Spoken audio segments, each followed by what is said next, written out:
Once, in old France, in the 16th century, there lived a king and queen who had just one son. They loved their son, especially the queen, who could never see any flaws in him at all. But everyone else could see that he was a strange-looking boy. He was very small in height for his age, but also very stout. He had the proportions of an imp, though his mother would never hear of him being called such. The prince's name was Furibon. When it came to educating Furibon, his father, the king, knew just the right person for the job. A prince in a neighbouring province called Leander was said to be so clever and so kind. The king wanted no one but him to take on the task of teaching young Furibon. It just so happened that Leander had an ancient claim on Furibon's right to inherit the crown. But everyone believed this claim was so old, no one bothered with it anymore. When Leander came to court, everyone remarked on how charming he was, how handsome he was, how fair in nature he was, though Leander never seemed to notice. Because of this, the ladies at court took to naming him the Fair Indifferent.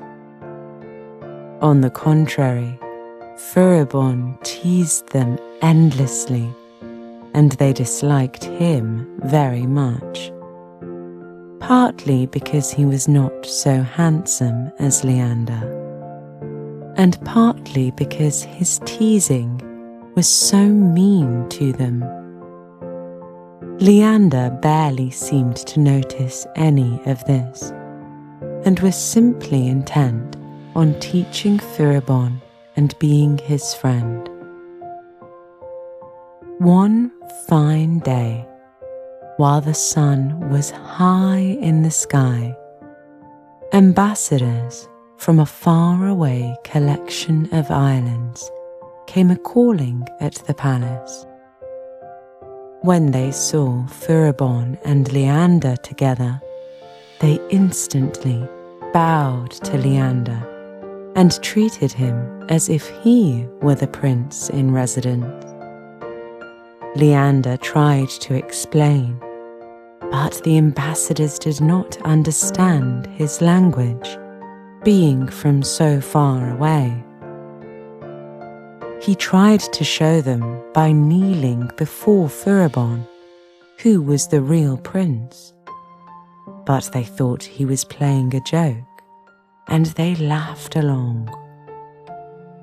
Furibon was so annoyed by all of this, he turned to Leander and told him to be gone. He said he never wanted to see Leander again.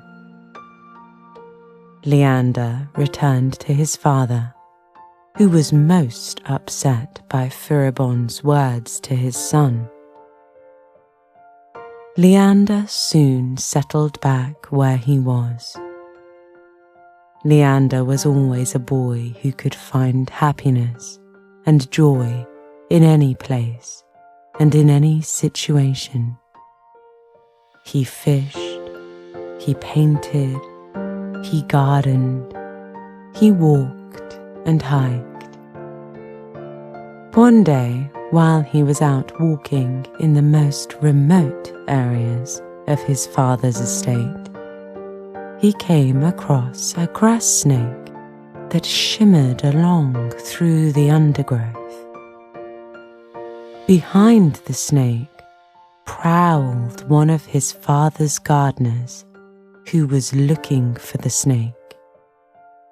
"The snake has ruined my flowers," he said. Leander picked up the snake in his gentle hands. "I will take this snake and care for it," he said. "Then you won't be annoyed with it, and the snake will be safe from you."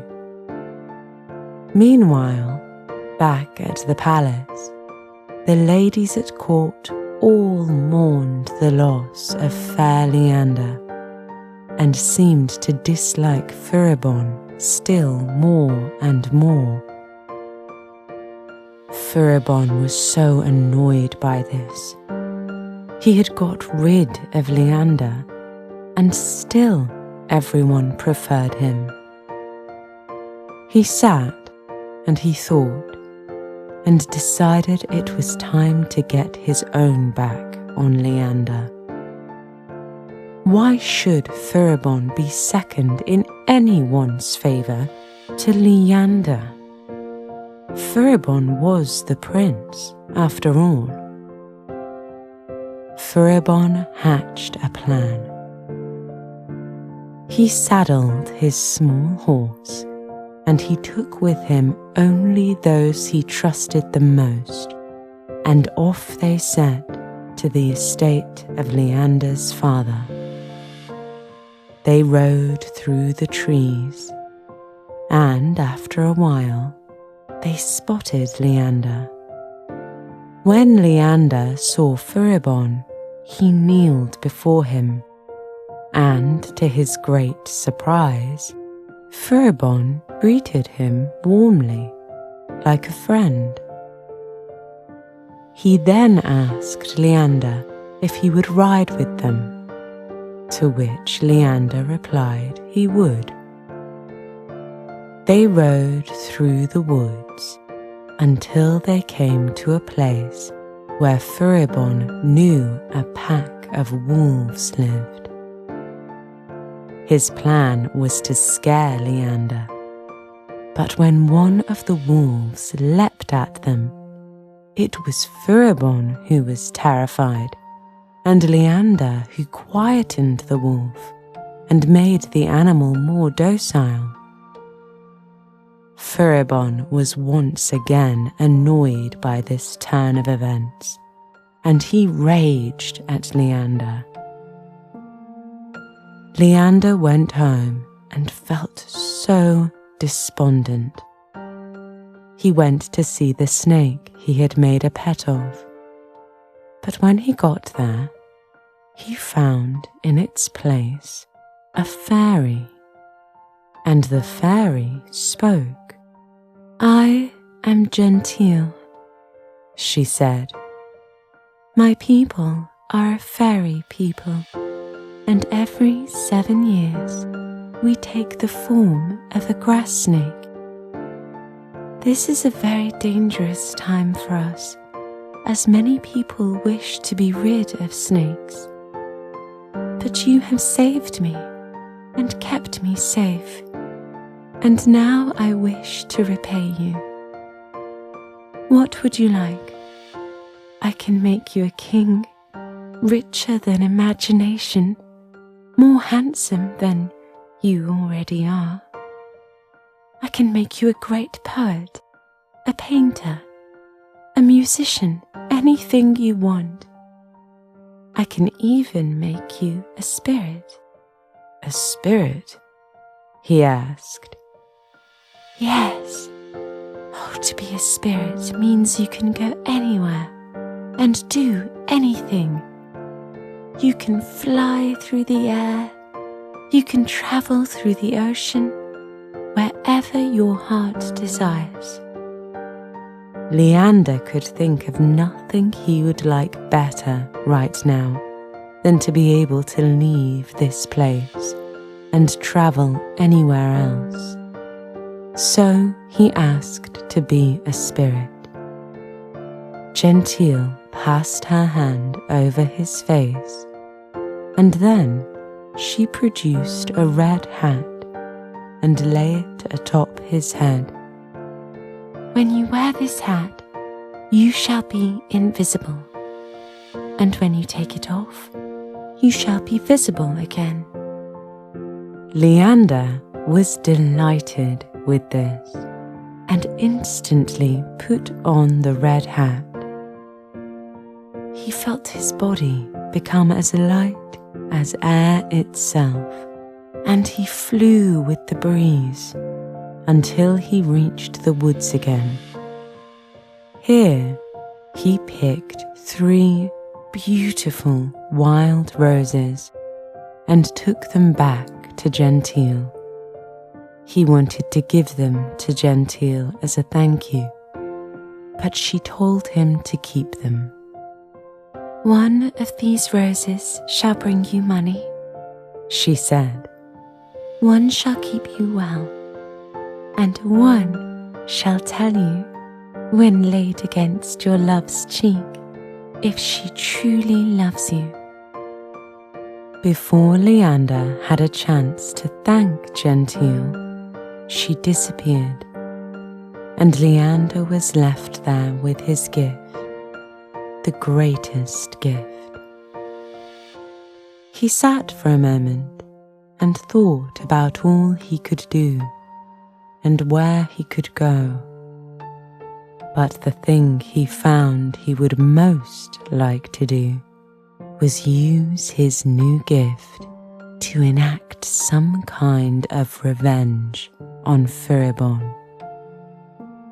While all this was happening, back at the palace, Furibon had of course blamed Leander for the incident with the wolves, and the king and queen would not hear of that wretched boy coming anywhere near them ever again. Leander took his horse and rode all the way back to the palace. When he got there, he put on his red hat and he entered the garden. Then he began picking the sweet cherries from the trees and the strawberries from the beds. Then he took these fruits and placed them in Furibon's room, making it look like it was Furibon who had stripped the trees and bushes of their blooming fruits. Furibon got into much trouble for this, and Leander stayed around, invisible, just long enough to see himself satisfied. Then off he went. With his revenge enacted, he decided to travel and see a little of the world. There was one place that Leander really wanted to see, and that was the Isle of Calm Delights. And so, with his powers of being a spirit, he simply wished himself to be there, and there he was. But as he began to walk around, Leander found something very strange about the isle. He encountered statues and paintings and murals and all depictions of life and people, but they were all of them women. There was not one representation of a man on the isle. It seemed to Leander that all memory of men had been erased from this place, and he wanted to know why. So he made himself invisible by placing the red hat on his head, and he went to the greatest palace he could find there. He sat outside the windows, and he listened to a great lamentation from a princess inside. To his astonishment, he heard a maid in waiting close to the princess, talk of a fair prince she had seen that very day on the isle. She began to describe this man. So handsome, so charming, and Leander realized it was himself she described. This lady-in-waiting must have seen him before he had the chance to put the red hat on. "Can he truly be so fair?" the princess asked. "Indeed, but if we find him, we must see him off the isle. He cannot stay here." "It is true. We have had calm here for 200 years. Why would I risk upsetting that calm with fickle love? And yet, she did think of it. Leander, listening in and seeing her melancholy looks, began to fall in love with her, and he thought of different ways in which he could safely present himself to her. As the light faded in the palace and everyone prepared for sleep, Leander had an idea.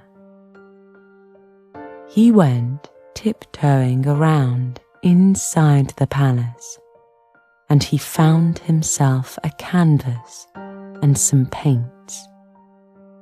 Then, taking a looking glass, he painted his own image.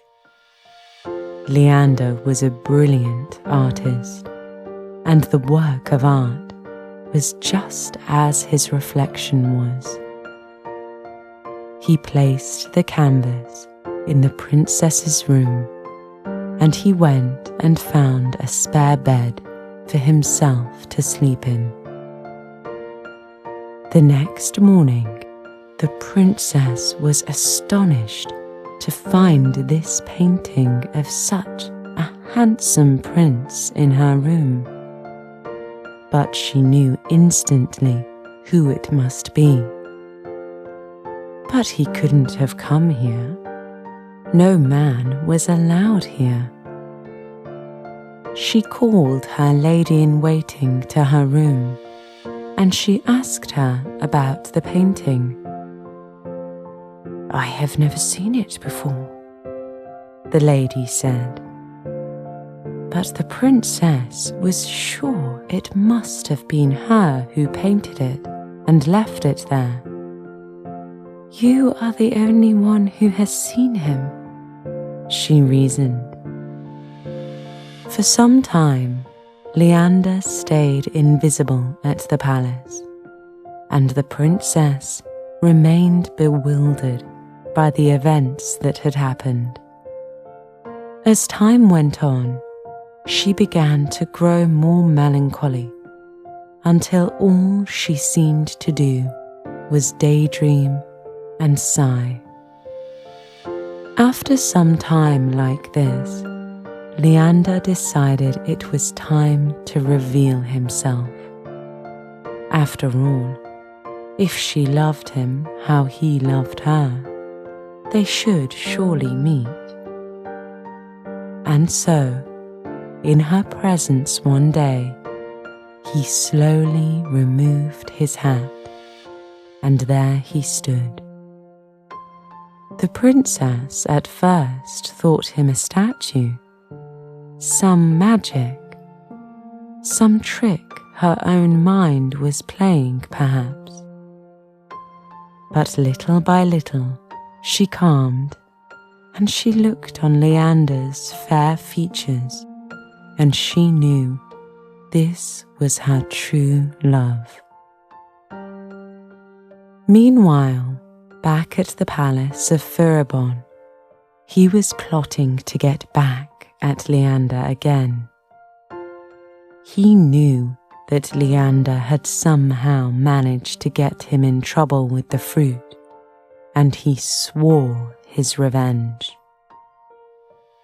he had scouts sent out to find him, and eventually they tracked him to the Isle of Calm Delights. Furibon knew very well that no man ever went there, and that they were not allowed on the isle. So at first he doubted it. But his spies confirmed that Leander was indeed there. He was in the palace, and what's more, he and the princess were in love. Furibon was furious at this, but as he thought on it, he realized how perfect it was. No men were allowed on the isle, and was not Leander a man? Furibon would expose this trespass and see Leander thrown out of the isle. And so he sent a letter to the palace, explaining that he knew Leander was there, and that he, a man, was forbidden on the isle, as Furibon well knew, and this could not go unnoticed.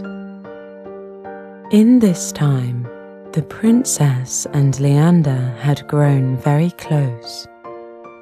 One day, he took out one of the roses he had picked for Gentile, and he laid it by the princess's cheek. Gentile had told him the rose would show whether she truly loved him. Leander watched, astonished, as the rose grew even redder and bloomed so brightly. There was no doubting that it showed true love. This also reminded him of the purpose of the other two roses, which was well timed. When the letter was received from Furibon, the princess was greatly upset by it, and feared that it was true, and that Leander would be found out and sent away. But Leander called the princess and told her he knew just how to deal with Furibon. He knew Furibon's character, and he knew what was important to him, and Leander knew just how to appease him. He took out the second rose, the rose that would provide riches, and he sent it with a reply letter to Furibon. In this letter, he told Furibon that the rose would give him riches, and that in accepting this gift, he must agree to leave Leander and the princess alone. He said that the love he had now was worth more than any treasure, and he would give it all up for her. Then he appealed to Furibon's vanity, and he said, as the true prince, Furibon was entitled to vast wealth and riches, and that it was only right that he have this. Furibon was very pleased with this reply, and he took the rose and gave it a little shake. His eyes grew wide as he watched gold and jewels tumble from the petals and land in a great pile on the ground. Every time Furibon shook the rose, more and more came tinkling to the floor. It was a never-ending supply of riches that would keep Furibon happy forever. In that moment, he abandoned all thought of enacting his revenge on Leander. The thought of it wafted away on the breeze, and all he could see or think of was the treasure.